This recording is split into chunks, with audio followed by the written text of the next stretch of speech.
Assalamualaikum warahmatullahi wabarakatuh. Perkenalkan, nama saya Muhammad Naim Siregar dari kelas PMIA NIM 0103213023 dari Fakultas Dakwah dan Komunikasi. Jadi tujuan saya membuat video ini untuk menyelesaikan tugas UAS saya dengan mata kuliah Manajemen Organisasi dengan dosen pengampu Ibu Khairani Essos. Pengertian leadership atau yang dikenal dengan kepemimpinan.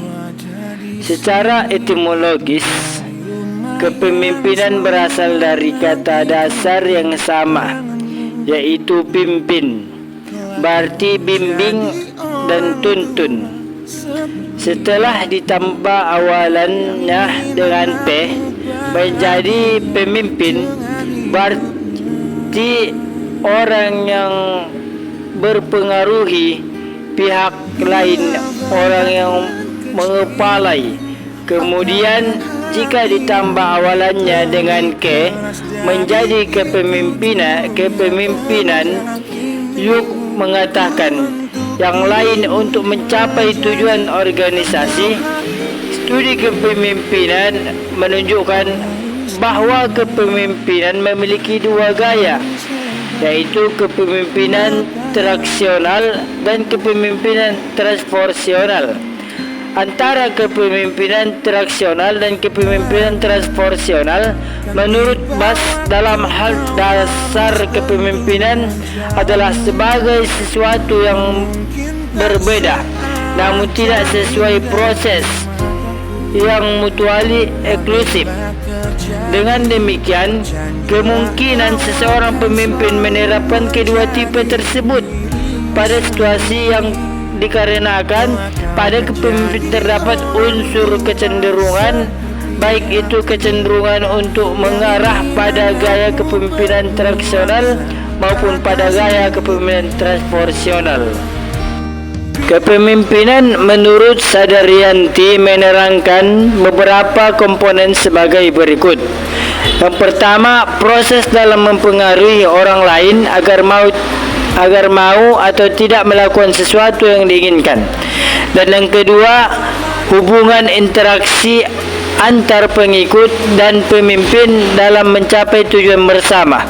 Dan yang ketiga, proses mempengaruhi aktivitas kelompok yang diorganisasikan ke arah pencapaian tujuan.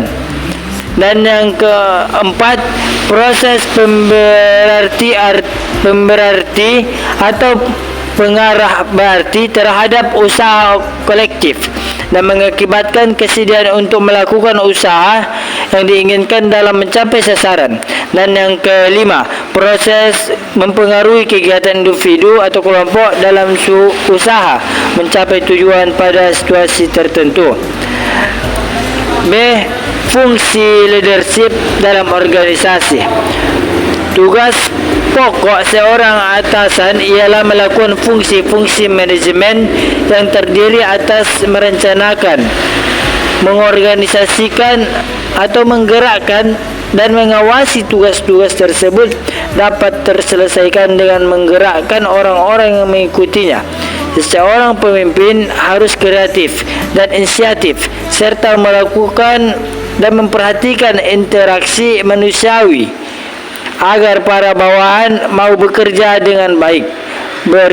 Berikut tugas-tugas dirincikan seorang pemimpin organisasi. Pengambilan keputusan, menetapkan sasaran dan menyusun kebijaksanaan, mengorganisasikan dan menempatkan pekerjaan, mengkoordinasikan kegiatan-kegiatan baik secara vertikal maupun horizontal, serta memimpin dan mengawasi pelaksanaan pekerjaan secara umum.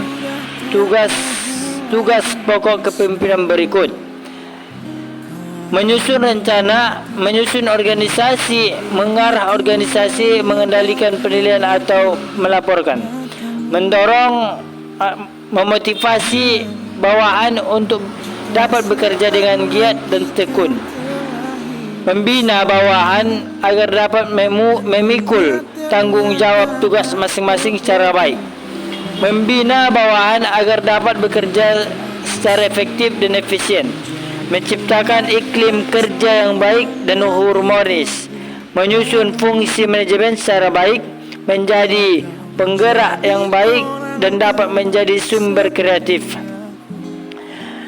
Fungsi kepemimpinan menurut Hadar Hawawi memiliki dua definisi, yaitu dimensi yang berhubung dengan tingkat kemampuan mengarahkan dalam tindakan atau aktivitas kepemimpinan yang terlihat pada tanggapan orang-orang dipimpinnya.